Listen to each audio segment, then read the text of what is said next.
Okay, you're on, guys. Magandang gabi po mga katinig. Welcome to Tinig Pinoy Radio. Kasama po natin ngayon si DJ Michelle as our main host and panelist. DJ Michelle. Good evening, ladies and gentlemen. Today, we are here in Tinig Pinoy to discuss the 2021 federal budget. Please join us. And of course, to all our panels and our visitors today, thank you very much for being with us. And now, we will wait for the minister to come in to introduce him. And of course, a question will be asked for the minister. At syempre po, ay pwede rin kayong magtanong ng inyong mga tanong if you are watching us live, and maybe we can ask that to the minister today. Regina? Oo, nako, napaka-importante po ito kasi sa mga nandito sa amin sa Canada, ang federal budget po, dyan po tinitingnan kung saan yung mga funds na pupunta from the federal government. So titingnan po natin ang ating mga members sa community kung sa palagay po ba nila there are anything in the federal budget po na nakalaan para sa kanila or affected sa kanila or sa kanilang community po. So alamin po natin at kausapin natin habang tayo'y naghihintay sa minister po. Darating siya sa ng mga 7:15. Let's welcome our panelist. Uunahin ko po si Thelma Dillon. Hello, Thelma from Coburg. Kumusta ka dyan? Hello, good evening. Magandang gabi sa inyong lahat. Mabuti naman. Keeping busy sa lahat ng ginagawa sa gabi with my family. Yeah, keep safe and just keeping everyone trying to make them happy. My voice. Thanks for joining us. And we have Lota Bertolfo. Hello, Lota. Hi, thank you very much for inviting me. I represent Philippine Center Canada, which is a nonprofit and member-based organization based in Ottawa. And hello din po kay Maria Lily Villamayor. Hello, magandang gabi sa inyong lahat at sa mga tagapakinig ng Tinig Pinoy. Maraming salamat sa ulit sa pag-invite sa akin. And I'm representing myself and to all the private daycare provider. Thank you po. And kasama din po natin si Dina O'Brien mula po sa Waterloo. Hello, magandang gabi po sa inyong lahat. Good evening, everyone. Thank you for, including me in this very important discussions. It concerns all of us, if not most of us. So, I hope we'll find some answers that we're looking for. And hello to everyone. At maya-maya po, pagkasama na natin ang minister, ay introduce namin ulit kayo kung taga saan kayo galing very quickly para sa kaalaman po ng minister so they can meet you. So ngayon po, habang tayo naghihintay at although ay sisave po ninyo yung inyong mga katanungan para sa ating minister, itatanong ko lang po bawat isa sa inyo at uunahin ko kay Lota, kumusta po ang ating time during the pandemic, ang ating pong karanasan dahil ngayon po lumampas na tayo sa isang taon. Di po ba? Michelle, itatanong din namin sa iyo yan. I think most people are antsy, wanting life to be back to normal, the normal that as we knew it, and some kind of anxiety about whether we'll be able to ever return to the normal that we knew in the past. So it's been a long time, matagal na. Sorry kasi hindi ako Tagalog, Cebuana ako, so my Tagalog could be, challenge. But so matagal na. It's more than a year, diba? Yeah. It's already like 13 months. So, and then we very much look forward to the vaccine.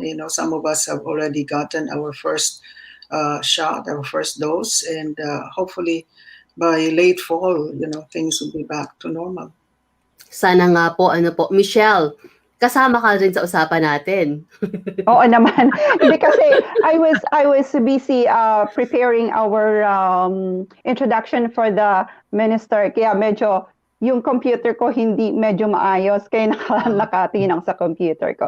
But anyway po, I would like to thank in advance our panel for today na pinaunlakan nila yung ating imbitasyon na mag-join sa atin ngayon for our discussion with the 2021 budget. Napaka-exciting actually ng ng show na ito kasi syempre no, minsan lang tayo magkakasama sa Filipino community na ganito yung ating pag-uusapan. Very exciting talaga. So mamaya marami tayong matututunan at marami tayong malalaman. Yung mga nakikinig sa atin na merong mga katanungan sa kanilang mga isip ay masasagot na, di ba? So pag meron pa kayong mga katanungan na kunyari medyo duda kayo kung ano yung mga sagot or may gusto kayong malaman, curiosity, pwede kayong mag-post ng inyong mga comments under our FB Live. And before that, I would like to thank you, Kuya Dan De Castro, for our technical producer sa araw na ito. Thank you so much, Kuya Dan.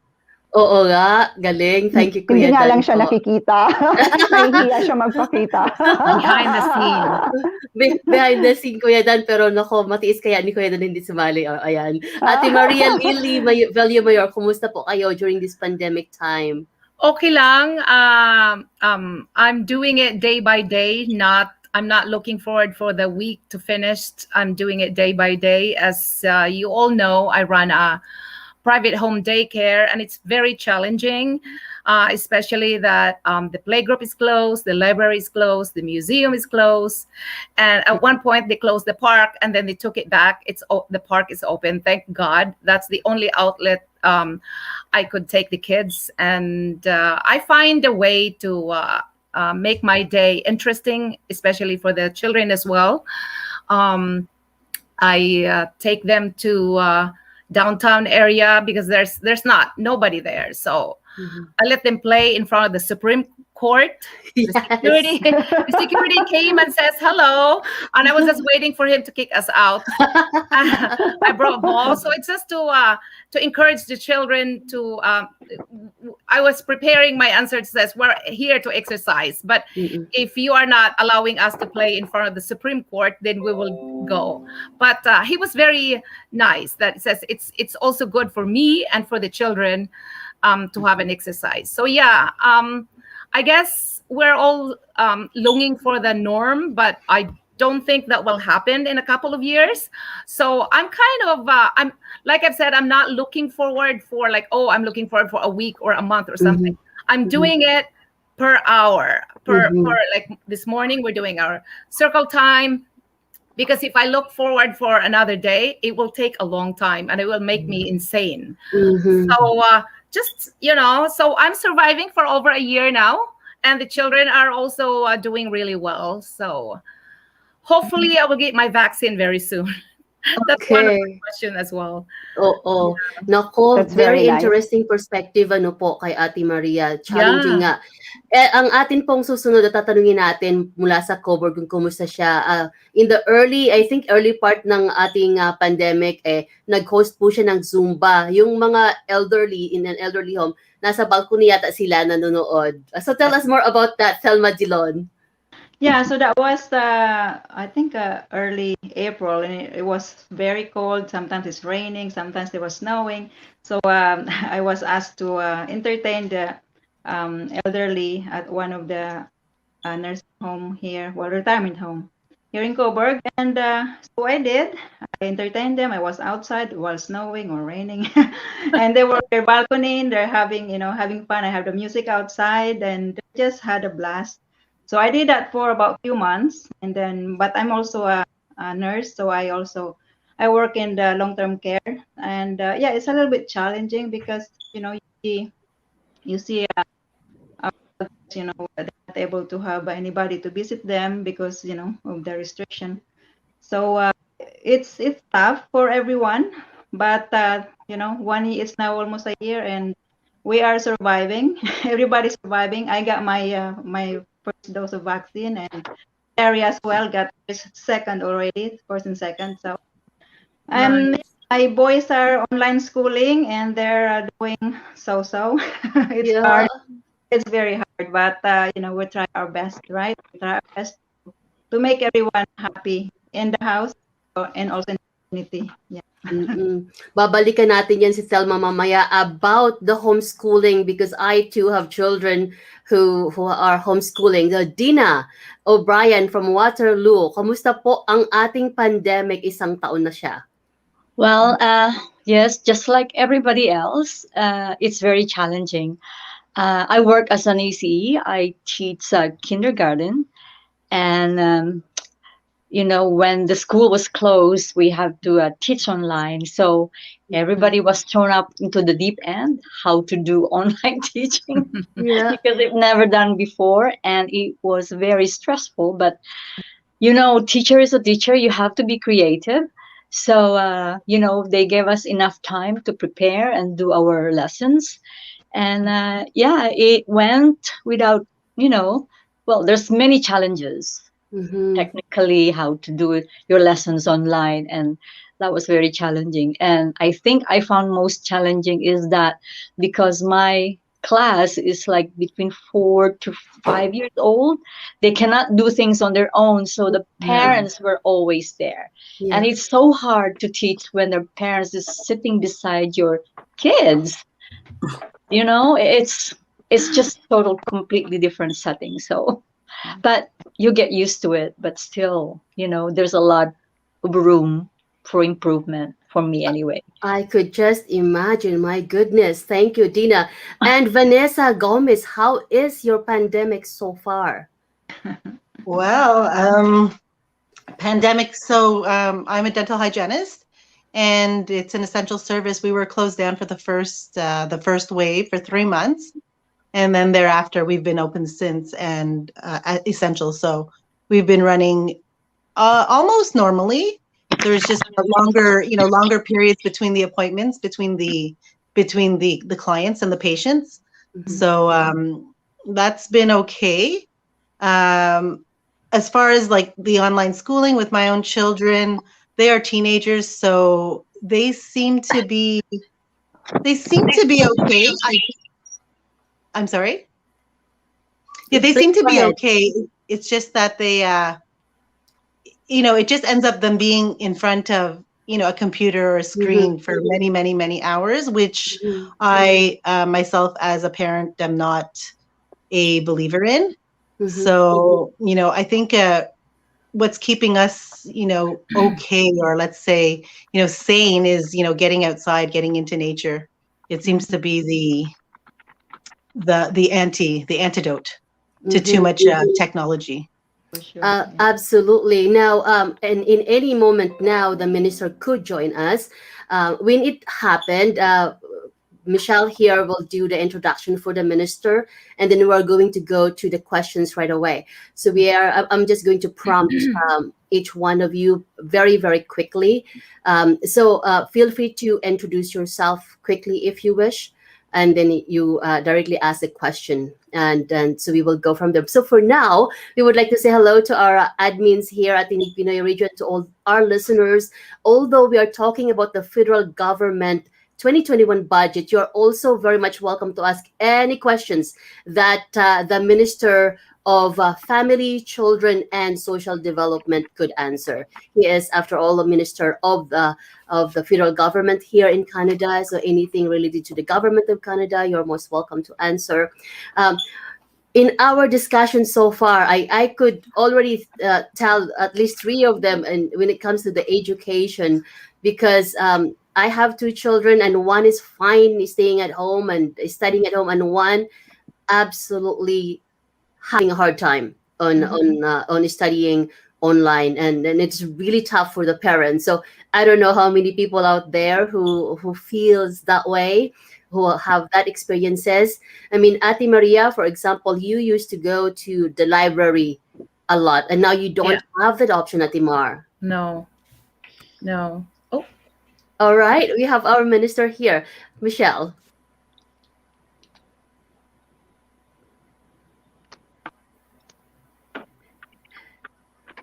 Good evening, Honorable Minister. Sorry. Michelle is going. I didn't get that. That's all right. No. Go ahead, Michelle. Regina? Yes, go ahead, Michelle. Okay, so we are here. Good evening to our Honorable Ahmed Hussen. Good I will evening. introduce him. The Honorable Ahmed Hussein was first elected in 2015 to represent the riding of York South. Was done. Minister Hussein immigrated in Canada in 1993 and settled in Toronto. He began his career in public service after high school, working with the Hamilton and Wentworth Social Service Department. After earning a law degree from the University of Ottawa, Minister Hussein practiced law in the areas of criminal defense, immigration and refugee law, and human rights. Ayan. Please welcome our Honorable Ahmed Hussein, of Minister of Families, Children, and Social Development. Good evening to you, Minister. How are you today? Good evening. Kamusta po kayo to all of Oh, you? wow. Mabuti. Mabuti Mabuti naman. po. Thank you. Thank you. So right now we are discussing about the 2021 federal budget. So we have the members of the Filipino community who is joining us today to ask some questions. So we have to start Sure. with Lota Bertulfo of Philippine Center Canada. Miss Lota Bertulfo. Yeah. Good afternoon, Miss Minister. Good afternoon. I'm Lota Bertulfo, Philippine Center Canada, which is based in Ottawa. You're a member-based organization, at the same time a nonprofit. I'm just curious. I actually have two questions. My first question is what opportunities there are for nonprofits like ours in the new budget. I know that I have to do my own research, but perhaps from your own ministry, if you could tell us, then that's my first question. But the other question for me, which I think all of us are interested to hear from you, is like the province of Ontario is in need of medical professionals because of the situation. The COVID-19 cases in the province is very very high, and they are seeking like medical professionals. But I think you know that many of the members of the Filipino community in different parts of Canada, many of them have medical backgrounds actually as nurses, licensed nurses in the Philippines, or even doctors. So our challenge as the community, an immigrant community, is for Canada to recognize our foreign credentials. So I don't know whether there is that possibility finally for this year. Thank you so much. You've really asked two really important questions. So I'm going to start with the first question. The first one is about are there any supports in this budget 2021 for charities and nonprofits? And absolutely there are. There is the establishment of a community services recovery fund, a community services recovery fund in the amount of $400 million, and that fund is supposed to help charities and nonprofits to recover from the COVID-19 pandemic impacts on the charitable and nonprofit sector, and then to thrive after the sector. There's also the establishment of a $300 million fund to support organizations that are dedicated to culture, heritage, and sports and arts. So those are also other supports in there. And for other organizations like social enterprises, there is the establishment of additional dollars provided to the investment readiness program and the social finance fund. So for social purpose organizations, other people call them social enterprises, there is additional supports. In terms of your second question, you were asking about, what was the second question? Foreign credentials, if it is Yes, going to be this acceptable. question always comes up, and It is. yes, and of course it has to come up because we have so many internationally trained professionals in Canada who are not practicing in their field. Unfortunately, because we have a federal system of government where power is divided between the federal government and the provincial governments, this is an area when it comes to the licensing and credentials recognition of foreign trained, internationally trained professionals. This is an area that falls into provincial jurisdiction. So the provinces are the ones that are responsible for having oversight over the licensing bodies. The licensing bodies such as the teachers' licensing body, the nurses, the doctors, engineers, lawyers, and so on.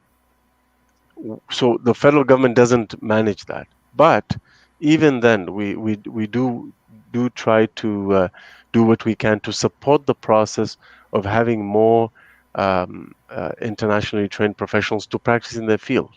So one of the things we introduced as a government is the targeted employment strategy for newcomers, for professional newcomers, which helps with income support and paying for costs associated with the exams, the licensing exams, and the books, and so on. So we did that. But when it comes to the straight licensing issue, that is something that is really in the field of the provinces. The provinces have jurisdiction over that. Mm-hmm. Thank you, Minister. Our next question is from Philma Dillon. Good evening, sir. Good evening, Honorable Hussen. I can't hear you. Sorry. Last year in Toronto. Anyway, I'm going to make my question short, and this is my question. How will Canada invest in our children's transition from online learning back to in-school? Sorry, I can't hear you. You keep getting cut Yeah. off. I think it's she hard was to hear. yeah, it did.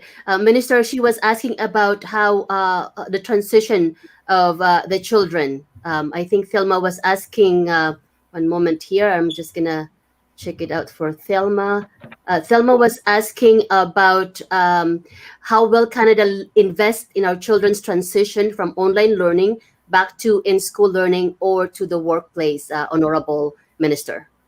So again, education, straight educational funding and programming and management for school-age children is within the provincial jurisdiction. We don't run the education system federally. However, we did provide supports to provinces and territories for the Safe Return to Class Fund, $2 billion to ensure that there's investments to improve the ventilation systems, buy personal protective equipment, cleaning supplies, and so on. So the government of Canada has provided $2 billion to provinces and territories for the Safe Return to Class Fund.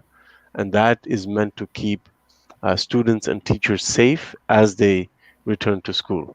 But the provinces are ultimately responsible on when the kids go back to school and so on, and they will be following, of course, public health advice to determine when it's safe to do so.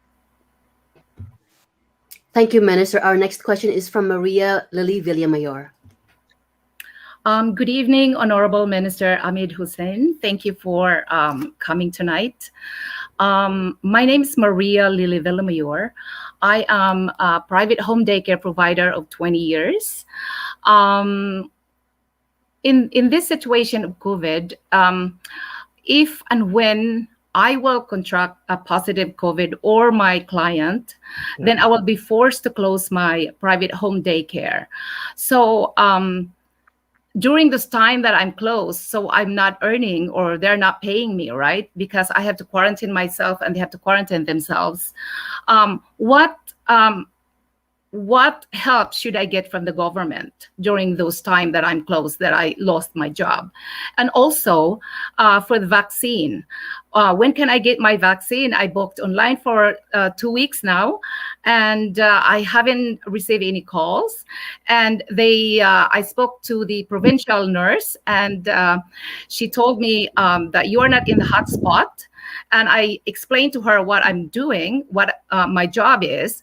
I considered myself as a frontliner because I am a daycare provider. Although I'm not a licensed daycare, I run it privately. So I'm just wondering, when can I get my vaccine as well? So in terms of the income support for people who have been affected by COVID, you had to shut down your business, you had to stop working because of COVID. That is what the Canada Emergency Response Benefit was brought in for. Okay. Some people were getting support through an extended and more generous EI, employment insurance, and others were getting the CERB. Those who were not EI eligible were getting support last year through the CERB.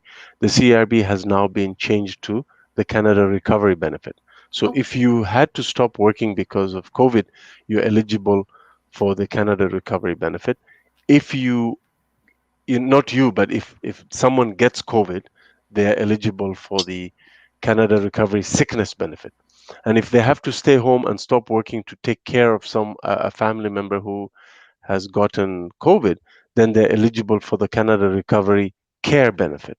So you see, we're trying to cover everyone as well as uh, continuing with the EI supports. For all of those have been extended to September because we know more people are still affected by the COVID-19 pandemic. So we have to be there to support them.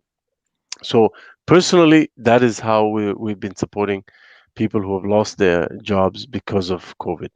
The other way that we've also been particularly supporting childcare centers is last year we provided additional money under the Safe Restart Agreement, an additional $625 million to the childcare sector. So initially there's usually every year we provide about $400 million. Last year we provided that $400 million plus another $625 million for a safe restart of our communities, and that 625 plus the 400 million just went to the childcare sectors, and it went through the provinces. So you would have to talk to the provincial authorities to see if if your center qualifies for those supports. So those are the two ways we've been helping people in your situation. Thank you, Minister Hussen. I have a follow-up to that, but I want everyone to have a chance to have a question first, Minister. And No so, problem. Dina, it's your turn to Dina O'Brien. It's your turn to ask a question, please. Good evening, Minister Hussen. My name is Dina O'Brien, and I live in Waterloo. As an early child education, I used to work with a licensed daycare for 3 years. Yeah. And I've come to know a lot of parents who have this dilemma of either working or leaving their child in a daycare, but then the cost is so high. So I'm very, very happy that there's the budget for 2021. It allocated a lot of money for daycare centers. Now, my question is that who can access this program? What kind of income is it across the board? Can they access this cheaper daycare provision? Yes. So when you say access, I think you mean the parents, right? Yes, please. Yes. Yes. So this is across the board. We want to cut childcare fees by an average of 50% by the end of next year. So we want to cut childcare fees in half on average by the end of next year. And then we want to bring down childcare fees further down to an average of $10 a day in childcare fees by 2025, 2026. That's what we're trying to do. And we are investing heavily. So Budget 2021 is putting forward a proposal to invest $30 billion over the next 5 years to do exactly what I just said, and $9.2 billion every year after that permanently. So we want to build a Canada-wide system of early learning and childcare that eventually gets to $10 a day, but also creates more affordable spaces, but also ensures that the childcare system is inclusive so that no child is left behind. That's great. Asante sana. Thank you. Yeah. Thank Salamat. you. Salamat po. Our next question is from Vanessa Gomez. Good evening, Honorable Minister Ahmed Hussen. I have two questions. My first one, I'm representing myself. My name is Vanessa Gomez. I'm an Ottawa-born Filipino-Canadian who is very active in the Filipino community. And I have two questions. So my first one would be, what is being done to protect my constitutional or charter and rights of and freedom, rights regarding freedom to travel as a Canadian citizen if vaccines are a choice and they're not taken? Is my first question. What's your second question? My second question is regarding Bill C-10. it claims to it is to protect the users from internet users from bullying and hate speech. Though there are already laws in place for this, so I'm wondering if it's a little redundant. But is it really a bill of censorship and an attack on freedom of expression, thus undermining democracy? So thank you very much. Really, two really important questions. The first one is no one is being forced to vaccinate themselves. We, of course, encourage everyone to get vaccinated, but we live in a democracy and we cannot tell people that they have to get vaccinated. I mean, we live in a free and democratic society. So if someone chooses not to get vaccinated, that's their choice. But we do highly encourage the taking of vaccines because those vaccines are safe. Health Canada will not approve a vaccine to be used in Canada unless it has gone through very rigorous uh, analysis to make sure that it's safe for Canadians. And I have very high confidence in Health Canada and the job that they do to protect us. But vaccines, we do encourage people to take vaccines because it keeps them safe from COVID, but it also keeps all of us safe, their neighbors, their community members, their family members, and COVID is a serious pandemic that is affecting so many people, and we know that thousands of people have died from this in Canada and millions around the world. So the clear answer is we're not forcing anyone to take the vaccine, but we also have an obligation to keep Canadians safe. Now, if a Canadian travels outside of Canada, we discourage that, but ultimately, if you want to travel, you can travel. What we're saying is when you come back, you will be subjected to quarantine. You will have to, first of all, demonstrate that you have a negative test for COVID, and then you will have to quarantine so that we can contain any possible spread of COVID. That's it. No one is forcing anybody to get vaccinated. And in fact, if you travel and come back, you don't have to show proof of vaccination, but you do have to show proof of a negative test, and that's a public health measure to protect other Canadians from possible COVID infection. The second one, I don't agree that this is a bill to censor people. Hate speech doesn't have any value. The Supreme Court of Canada has said that repeatedly, that hate speech has very low value. It doesn't add to anything, and it has serious consequences for minority communities, and so this is about making sure that people are not victimized through hate speech, through speech that causes real harm to people. And that's why there is freedom of expression in Canada, and the Supreme Court has defended that, and governments do defend that. But hate speech is criminalized in the criminal code, and we have to take additional measures, knowing that, obviously, this bill is attempting to address some of the gaps that have come about because of technology. We did have a section under the Canadian Human Rights Act that dealt with hate speech that is spread through electronic means, meaning through the internet and the telephone. But the previous Conservative government got rid of that in the name of free speech. But what it has done is it has actually victimized minorities and marginalized people, and really had serious harm. Hate speech has serious consequences, and we're going to take action to make sure that people are not victimized through the internet, for example. Very good. I guess my concern was mainly about, controlling the programming. So I understand about the hate speech. So that's very good. I know which we have which programming? Which programming? Well, about controlling the programming. So I know Which it wants programming? to update. Well, it wants to update the like diversify the programming. It's just I'm just wondering. Which like, programming, please? Which programming? Just like general programming that.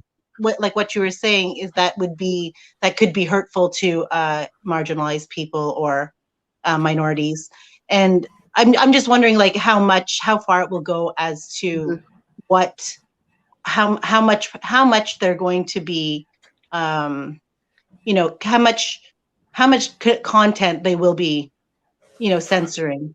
That's not necessarily hate speech, but I mean, again, just about freedom, free speech. First of all, again, I want to make sure that we understand each other with respect to the language. There's no sense. It's not censorship. This is about tackling hate speech that is targeting Canadians online. And any law, by the way, this law hasn't passed. This is a proposal from the Minister of Canadian Heritage, and there will be a vigorous debate in Parliament. This law will go to committee. It will be studied in committee. They will listen from experts. There'll be a lot of work that will go into this. So there is an opportunity to improve the bill. If you and others feel like this bill needs to be improved, we welcome that. We welcome that kind of feedback, and I think you have every right to kind of express concerns about how far the government will go. But we respect the Charter of Rights and Freedoms. We also listen very carefully to the courts, especially the Supreme Court of Canada, and we will do everything that we can to make sure that our the laws that we introduce to the Parliament are consistent with the Canadian Charter of Rights and Freedoms. This is not about violating people's freedom of speech. This is about tackling hate speech. Hate speech has serious consequences, and it brings no value to a democracy. Honorable Hussen, thank you for pointing that out. When you go back when you go back to your meeting to discuss more about this bill, please bring with you that we are very, very concerned on the amount on how far it's going to go. So I understand that I am glad to hear that you said there's going to be more discussion about it. There's going to be more improvement about it. And so I agree with Vanessa. There are concerns in our community. There is advantages of having the online, the technology and all that. So please see that. So we will trust that everyone that we voted as members of parliaments represents the constituency will do their due diligence to take a look at this. Now, by the way, no one is controlling free and rigorous debate, discussions. Even vigorous, heated debate is fine. That's protected. What we're tackling is hate speech, which is very different from the rest of protected speech. And by the way, the Supreme Court has already decided this matter. They have said that hate speech does not warrant the same level of protection as other speech because it doesn't bring any value in a free and democratic society. What it does is it causes harm. And that is what we're really tackling. Thank you, Minister. And so we are going to be keeping an eye on the discussion in Parliament on that one. And Michelle? Yes. Good evening again, Honorable Hussen. How are you? And this is my third time that I see you here in Tinig Pinoy. Welcome again to Tinig Pinoy. Here are some questions. Some of the workers had been laid off from their job permanently, and those who are capable and willing workers are at risk of being unemployed or even withdrawing from the workplace. Is there any program that the government has created for those people who lost their job to have a chance to re-establish their employment? Yes, there is a number of things. For those who were working in EI eligible jobs, they are taking advantage and benefiting from an extended and more generous employment insurance system, which is helping them, which has helped them last year through the pandemic and is helping them this year as well. For those who have lost their jobs and those jobs were not EI eligible, for example, people who work in non-traditional jobs, that is why we introduced the Canada Emergency Response Benefit, CERB. And now it has become the Canada Recovery Benefit. It is precisely to help those people who have been impacted. And for those who have run out of those benefits, there's also investments in Budget 2021 to support the skills training of Canadians so that they can be ready for the jobs of tomorrow. So we're paying for the retraining of Canadians, and we're also extending the Canada Workers Benefit, which will lift many workers from poverty. Thank you, Minister. A follow-up to the question earlier on the childcare. First, first, if you could please tell us in what form the subsidy be done. For example, the parents will get an additional allowance or in the form of tax breaks, or is the childcare provider be getting paid directly to recoup the amount they used to charge? The reason I'm asking, Minister, is that there is an understanding that there's a priority on who gets these benefits, and there's the understanding that the lower income gets these benefits, and that's amazing that they could do that. How about those people that are middle class who will not qualify to this, and so therefore they are either go to the private daycare or they're going to hire a nanny? And so also on that one is, after you answer that, if there's still more time, we would like to know if you have any update on the caregiver programs and the foreign workers. Thank you, Minister. For caregiver programs, as you know, we cleared the backlog, and we have reunited thousands and thousands of caregivers with their loved ones, their family members, and we will continue to be there for caregivers. We value their contributions, and we've made the process so much easier. So I'm very hopeful. Of course, the pandemic has prevented some family reunifications because of travel restrictions, but we will be working very hard to continue to reunite even more families. In terms of childcare, this will subsidize the childcare spaces. These are not payments going to families. We already provide payments to families with children through the Canada Child Benefit. This is about building a system. It's about hiring more educators. It's about hiring more and training more early childhood educators, but it's also about subsidizing fee reduction so that people can have access to affordable childcare. Even middle class families are struggling with this. If you have two kids and each one is being charged $50 a day for childcare, that's a lot of money, and a lot of parents are struggling. So we want to provide uh, help very soon so that those parents can get relief, and we will be subsidizing the fees to go down. The money will not go to the parents, it's going to go to reduce the fees and build this system and increase the spaces.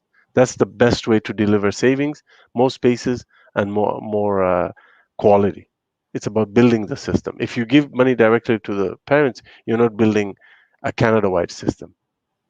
And we already give money to parents with people, parents and their children.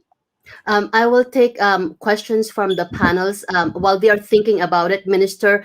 In the federal budget of 2021, from you as a wonderful MP, you had been amazing to the community. Which one in that budget really you're passionate about and that you champion?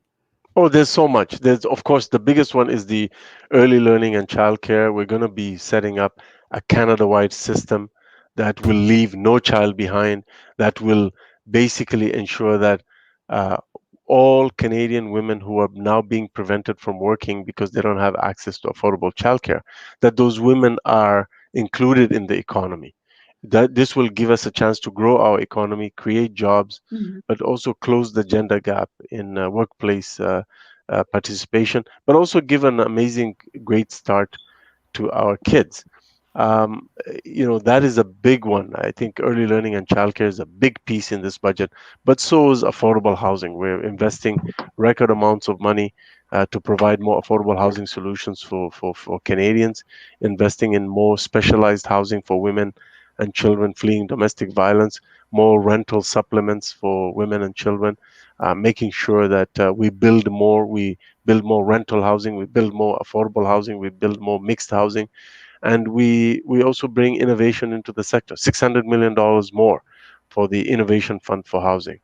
So a lot is happening in that regard, and also finally $400 million to support charities and nonprofits, as I mentioned.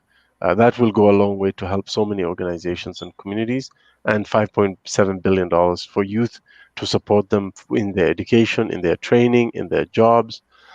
So I'm very excited about all those pieces. We I know we're coming to an end of the program, so maybe one more question. Yes. Well, my question: how is your family coping? We just talked with the other families here. We have different children from different ages, and some of them likes the online studies, and some are not. So how are you, and how's your family? Well, we're staying safe. We are, just doing everything that we can to follow the public health advice. I have three young boys, and they're taking online classes, so that's keeping us busy. But we've adjusted, and everyone is doing okay. Thank you, and I Michelle. Thank you hope the very same much. for your Yes. family.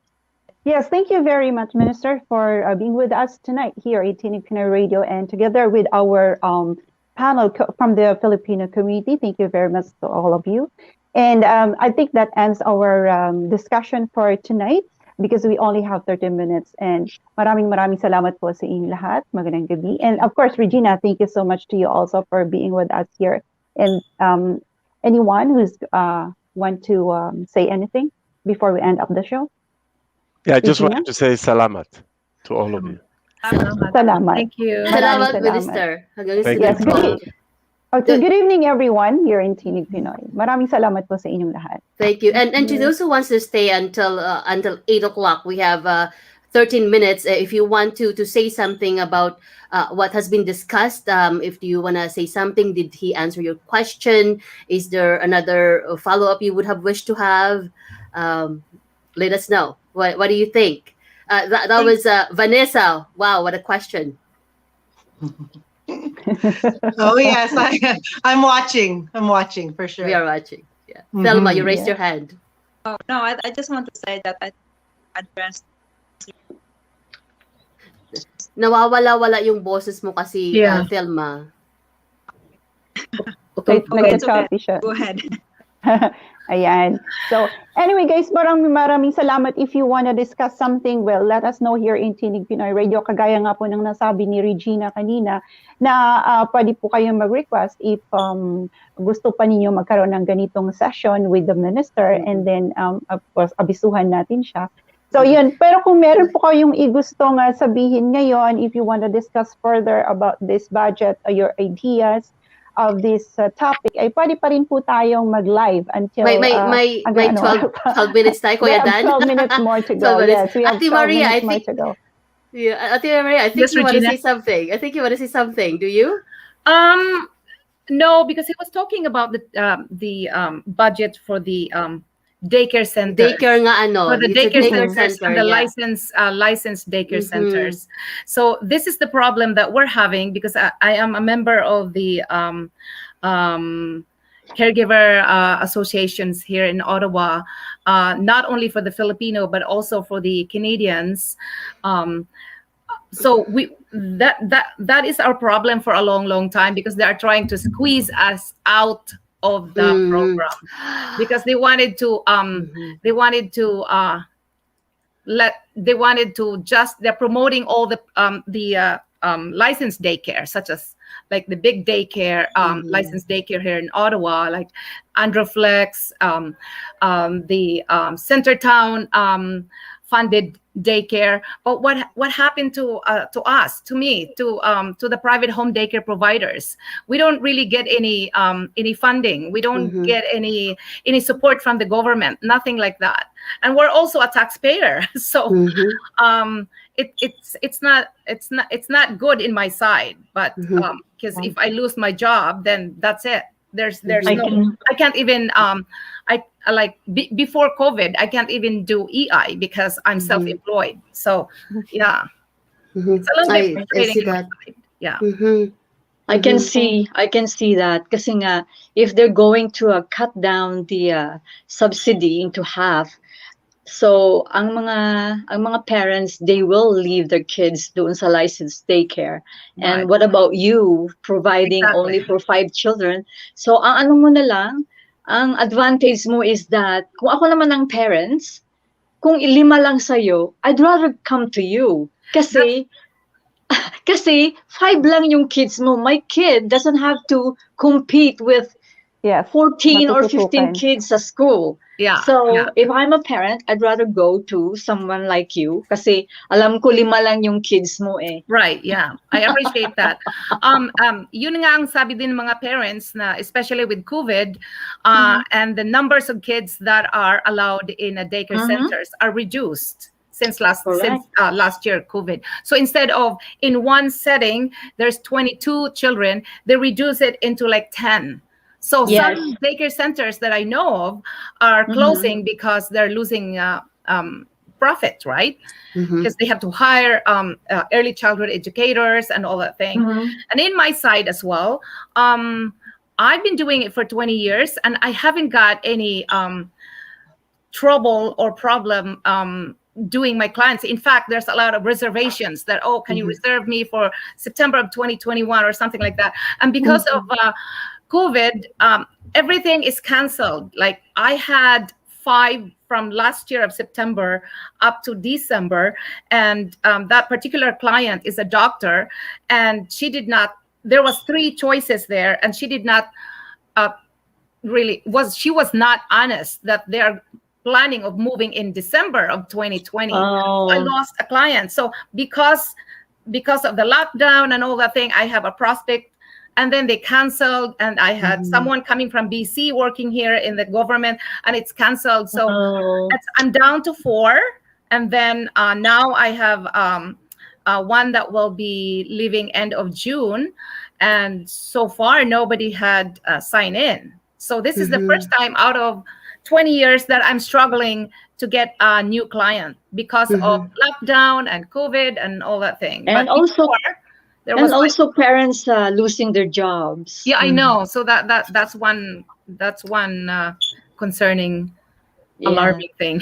So worse come to worse, Yeah, can I say no something? client. Yes, Lota. Well, did he answer your question? Yes, he did. And I want to know more, maybe, find time to go over the budget. But anyway, I just want to make a comment because I live in Quebec. I live in a suburb of Montreal. And as you know, in Quebec, it's subsidized daycare, right? They don't subsidize just the publicly owned daycare centers, but also the privately owned ones. So in our neighborhood, for example, there used to be 2 close by. One closed because the one who run the daycare from her house moved to another house. But there's one just at the corner of our street. And so it's the same for every daycare provider, daycare service provider, whether you be privately owned, and usually the children are fewer, and the larger daycare centers. So the subsidy cuts across all across the board, across the board. So that's actually one thing that we should have followed up with him, because it's that's what he says. Yeah, that's what he said, that the new budget will cover all across the board. Hindi na sila, before my criteria, if your income is this bracket, maybe you can, but now he said it's across the board. So kasi kahit naman middle class ka, you still have to go to work. You know, where would you leave your kids? That's right. Pero yung priority kasi nun is binibigyan nila ng priority. May mga priority sila eh. Yes, Kaya pero hirap ngayon, yung mga middle class. Pero ngayon, sabi niya, lahat, wala nang income brackets. Kung ganon. At maganda yung sinabi ni Lota na in Quebec, pati yung private daycares like you, Ate Mar, will subsidize. So we'll see if they will do that too. Michelle? Regina, I'm Yes, not saying that the private home daycare cannot have a subsidized. You can, but I choose not to. I choose to be private. Kasi maraming asikasuhin eh. So I have to wait from the if I accept a subsidized child, then I have to deal with the government that will be giving me the thing, rather than if I choose to have private and then just like a regular client, not subsidized, then I'm dealing with the parents right away. Simplified. Yeah. Well, because before I opened my daycare 20 years ago, I was doing a research, and there was a particular person that doing subsidized home daycare, and maybe that was before. It takes a long time for her to receive the check from the government, so that's why I decided to just go private, not to accept any subsidized. But I did receive a lot of phone calls that they want to have a subsidized, but I always say no. I don't. Then maybe that's the other one that we are asked the minister to take a look at it. Yung mga private provider, how come ang payment namin is so long? Yeah, Yeah. to cut the red tape. Yeah. Yeah. Michelle? Okay. Yeah. All right. So anyway, we don't have enough time to discuss this topic for today, but of course, we are looking forward to be with you again here in Tinig Pinoy Radio. Maraming salamat po sa inyo, Tita Lota Salamat, maraming Beltulfo, salamat. Ate Salma Dillon, of Maraming course, we have salamat. Ate Maria Lily Thank you. Villamayor, and Dina. Of course, Thank we have you. Vanessa Gomez. Maraming salamat sa inyong lahat. Ayan po. Salamat po. Pasensya na talaga, wala na Salamat. tayong oras. Mabuhay And ang of Tinig course, Pinoy. thank you to Salamat, Gina Tinig Sosing. Pinoy. Yeah. And thank you Thank to you, Kuya Kuya Dan Dan. Castro for Yeah, our salamat, technical salamat. And And Kuya sir, Dan, of today. course. We Yeah. are very lucky. We have Kuya Dan to take the show. Yeah. Like we have the founder and the Thanks, Kuya producer Dan. of Tinig Pinoy. And give us a comment about how did you feel about this panel discussion so that we can improve the next time we have a request again from any of the ministers or any political party in that matter. Yes. Can you make All a right. suggestion? One last Okay. thing. Yes, sure, Tita can Lota. you- Go ahead po. Because we really want to encourage entrepreneurship among Mhm. Filipinos here in Canada. Is it possible for you to invite, I guess, what's her name? Bardish Chagar? Mm. You know, Oh, is she still, or she's moved portfolios? I'm not sure. I haven't followed, but I but think she there was a in charge of reshuffle. SMEs. Oh, okay, so the minister for SMEs. Yeah, she came from here, from Waterloo. Yeah, from Bardish. Waterloo, She's yes. she's my MP. Your Oh client. yeah. Yes. Okay. Wow. We can take a look of that. I think quite a few of us here are entrepreneurs. Maria Yeah. Lily, I myself, and even Vanessa. Vanessa have her own business besides her being dental hygienist, right, Vanessa? Correct. Yeah. Yes, I have an independent practice as well. Yeah, she's from here. All Good. right. So, thanks, maraming Lota. salamat ulit sa All inyong right, lahat. salamat. Thank you very Thank much. you, Tinig Magandang Pinoy. gabi sa inyong lahat. Thank Sa you. ngalan po Safe. ng ating founder, Kuya Salamat, Dan Red. De Salamat, Castro. Mitch. Thank you. Sa ngalan po ng ating founder, Kuya Dan De Castro. At sa lahat po ng bumubuo ng Tinig Pinoy Radio, ako po ang iyong lingkod, DJ Michelle Pache. Maraming salamat and good night, everyone. Good Have a night. good evening, Good Ottawa. Night.